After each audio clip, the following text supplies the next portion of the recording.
Di video kali ini saya akan bahas mengenai karya tulis ilmiah atau yang biasa disebut dengan KTI. Yang akan saya bahas di sini ada 6 bagian. Yang pertama adalah pengertian dan fungsi karya tulis ilmiah, lalu karakteristiknya, sistematikanya, jenis-jenis karya tulis ilmiah, lalu tahapan penyusunan karya tulis ilmiah, dan yang tidak kalah penting adalah permasalahan etika ketika penulisan karya tulis ilmiah. Yang pertama, kita akan membahas tentang pengertian dan fungsi KTI dulu. Pengertian dari karya tulis ilmiah itu sendiri, menurut Kamus Besar Bahasa Indonesia, merupakan karya tulis yang ditulis dengan menggunakan prinsip-prinsip ilmiah. Apa saja prinsip ilmiahnya nanti dijelaskan di karakteristiknya dan berdasarkan fakta. Faktanya itu bisa berupa observasi, eksperimen, ataupun kajian pustaka. Observasi itu berarti kita datang atau turun langsung ke lapangan, sama dengan eksperimen yang melakukan sebuah percobaan, atau kajian pustaka. Kajian pustaka itu berupa mengumpulkan teori-teori yang sudah ada dalam buku, atau bisa jadi dalam jurnal, dan yang lain-lain. Karya tulis ilmiah juga merupakan sebuah sikap pernyataan ilmiah dari peneliti. Karya ini juga adalah karya yang dilakukan untuk mengembangkan ilmu pengetahuan, teknologi, seni, dan lain-lain. Nah, biasanya karya tulis ilmiah tersebut tertulis dan dipublikasikan dengan menggunakan bahasa baku. Karya tulis ilmiah yang bagus itu dipublikasikan, tidak hanya dikumpulkan ke dosen, kecuali salah satunya adalah makalah. Sedangkan fungsi karya tulis ilmiah sendiri ada 3, yaitu pendidikan sebagai wadah untuk berpikir kritis, menulis dan mempertanggungjawabkan hasil tulisan, penelitian yaitu mengembangkan ilmu pengetahuan, dan fungsional yaitu memperjelas, memprediksi, dan sebagai kontrol. Jadi nanti yang kalian akan lakukan itu fungsi karya tulis ilmiah dalam bentuk pendidikan ya, belum sampai penelitian, karena kita hanya pengenalan dulu saja di sini. Nanti kedalamannya akan ada mata kuliah tersendiri mengenai KTI. Karakteristik dari karya tulis ilmiah ini tersendiri ada 6. Kalau tadi berdasarkan Kamus Besar Bahasa Indonesia, ini merupakan prinsip-prinsipnya ya. Yang pertama adalah logis. Logis itu berarti dapat diterima oleh akal sehat. Yang kedua itu memiliki data yang jelas sesuai fakta yang terjadi ya. Jadi yang diambilnya adalah data-data yang berdasarkan tadi observasi, eksperimen, atau kajian pustaka. Yang ketiga itu objektif. Objektif itu fakta yang disajikan bukan berdasarkan kecenderungan atau keberpihakan. Maksudnya seperti ini. Berita itu tidak bisa disebutkan sebagai karya tulis ilmiah, karena mau tidak mau walaupun itu fakta, tapi terdapat kecenderungan atau berpihakan di dalamnya. Lalu selanjutnya adalah sistematis dan tuntas, tersusun sesuai kaidah dan disajikan secara menyeluruh dari awal sampai akhir. Nah, berbeda dengan novel atau buku cerita, atau bahkan roman sekalipun ya, itu hanya merupakan karangan yang bukan ilmiah. Kenapa? Karena di situ tidak terdapat fakta atau data yang jelas, dan bisa juga tidak logis, bahkan tidak objektif. Walaupun sistematis dan tuntas. Maksudnya sistematis dan tuntas di sini adalah disajikan secara menyeluruh, proses dari awal sampai akhir. Lalu selanjutnya adalah baku.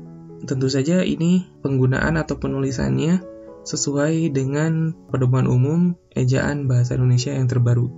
Dan ini yang paling penting, dapat diuji kebenarannya. Kayak bisa dibuktikan dengan penelitian dan dibandingkan dengan teori atau penelitian sebelumnya. Jadi, karakteristik karya tulis ilmiah ini ke-6-6-nya itu harus ada, bukan hanya salah satu.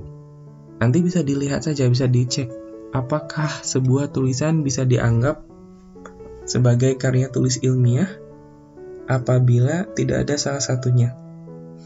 Contoh yang tadi saya sebutkan antara novel dan juga berita. keduanya tidak bisa disebut sebagai karya tulis ilmiah. Kenapa? Tadi sudah sebagian saya sebutkan novel ya, karena novel itu pasti tidak akan logis, datanya juga kurang jelas, tidak objektif, walaupun sistematis dan tuntas, bahkan cenderung tidak baku, dan tidak dapat diuji kebenarannya karena ini fiksi. Ketika kita membandingkan karya tulis berupa biografi, tidak masuk dalam karakteristik karya tulis ilmiah, termasuk berita, puisi, itu pun tidak. Lalu selanjutnya adalah sistematika dari karya tulis ilmiah itu sendiri. Sistematika itu di sini walaupun kebanyakan disebutkan ada 3 bagian, tapi akan saya jelaskan di sini 2 bagian saja, yaitu bagian pembuka dan bagian isi. Di bagian pembuka, untuk sistematika penulisannya terdiri dari 4 hal. Yang pertama itu sampul atau cover. Nah, pada sampul cover ini semua sudah tahu mungkin ya, dituliskan secara berurutan, jenis karya tulisnya seperti apa, disebutkan jenisnya apa saja di sana, judul, fungsi, logo atau gambar, nama penulis, nama instansi, dan tahun pembuatan. Itu pada cover. Lalu ada abstrak. Abstrak itu berupa simpulan karya tulis ilmiah yang dibuat. 3 itu kata pengantar. Dan yang terakhir itu daftar. Maksudnya daftar isi, daftar tabel, daftar gambar, daftar lampiran kalau ada ya. Nah, ini memuat semua judul dan subjudul beserta halaman-halamannya. Nah, sedangkan pada bagian isi biasanya terdapat 5 bab. Yang pertama itu pendahuluan yang berisi latar belakang, rumusan masalah, tujuan, manfaat, batasan, dan hipotesis. Nah, itu merupakan subjudul ya, latar belakang, rumusan masalah, tujuan, manfaat, batasan, hipotesis itu adalah subjudul dari pendahuluan. Lalu ada landasan teori di bab 2 yang berupa kajian teori atau kerangka berpikir. Dan yang ketiga itu metodologi. Metodologi di sini merupakan jenis penelitian, ada juga lokasi, partisipan atau peserta penelitian, dan juga teknik mengumpulkan data. Bagaimana caranya kalian mengumpulkan data. Nah, ini yang banyak bermasalah itu di bagian metodologi. Bagian metodologi itu bukan pengertian dari metode, tapi yang ingin diketahui itu adalah bagaimana kamu melakukan penelitian tersebut. Nah, itu yang harus dituliskan di metodologi gitu.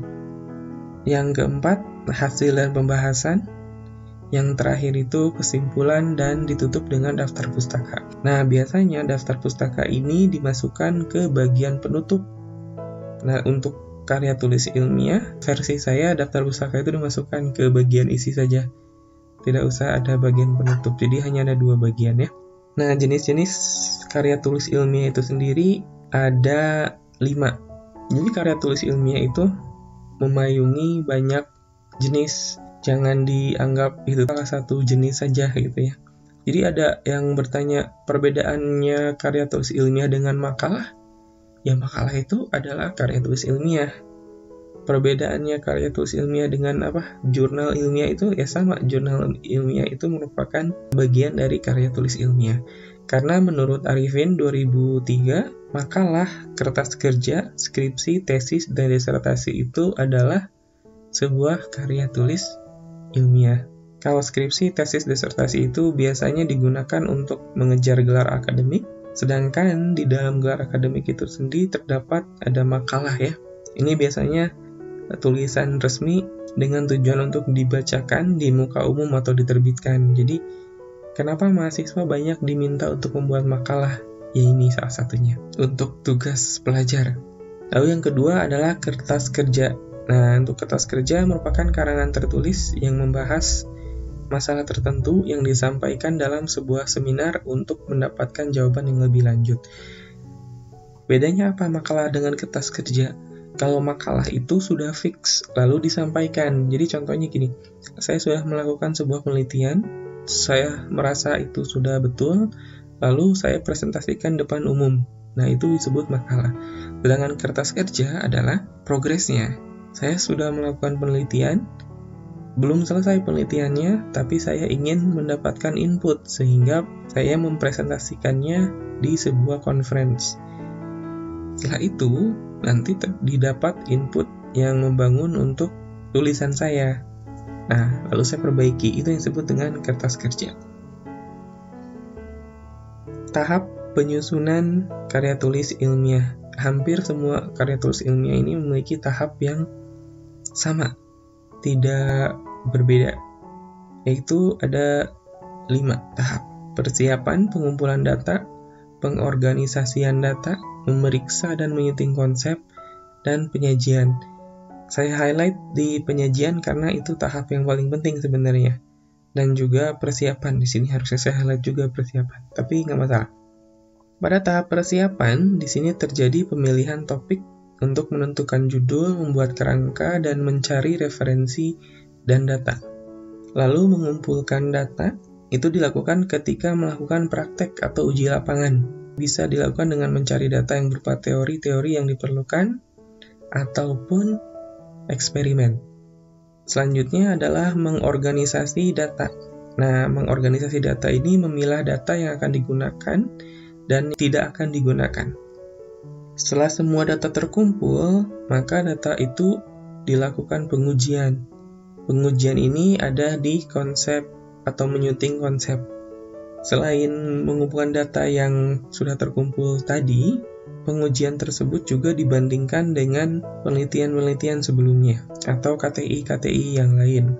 Pada tahap akhir, yaitu pada tahap penyajian, di sana dilakukan pengetikan dan publikasi sesuai jenis karya tulis tersebut. Nah, yang terakhir, ini yang paling penting.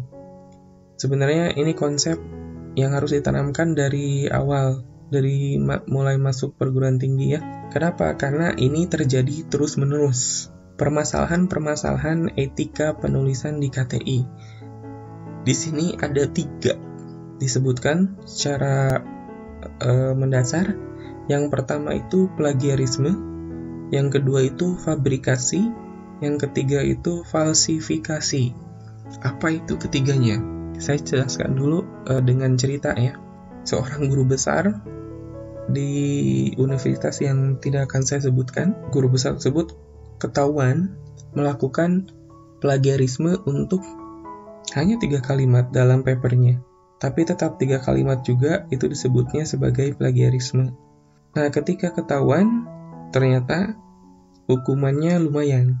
Sang guru besar tersebut dicopot dari jabatannya. Bahkan untuk disertasinya pun, gelar doktornya pun dihapuskan oleh universitas tersebut.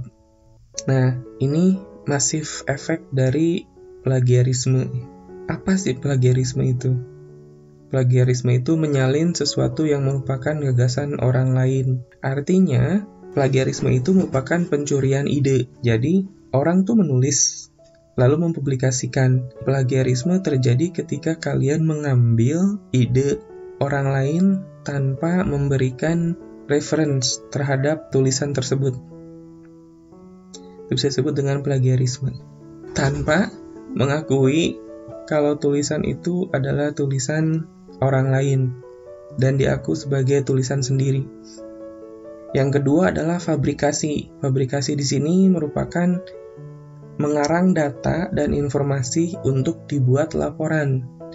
Nah, dalam Kamus Besar Bahasa Indonesia itu sendiri, fabrikasi merupakan pernyataan yang dibuat untuk menipu.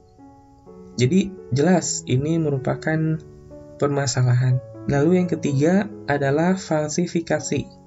Falsifikasi di sini biasanya terjadi terhadap mahasiswa-mahasiswa atau para peneliti yang sudah putus asa.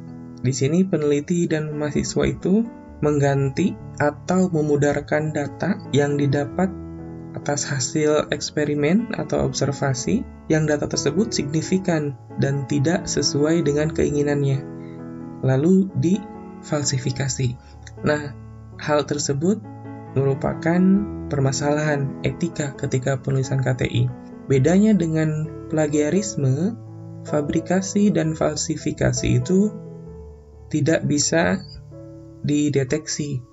Artinya, fabrikasi dan falsifikasi itu hanya ada yang tahu hanya penulis dan Tuhan saja mungkin ya, karena tidak bisa dideteksi juga.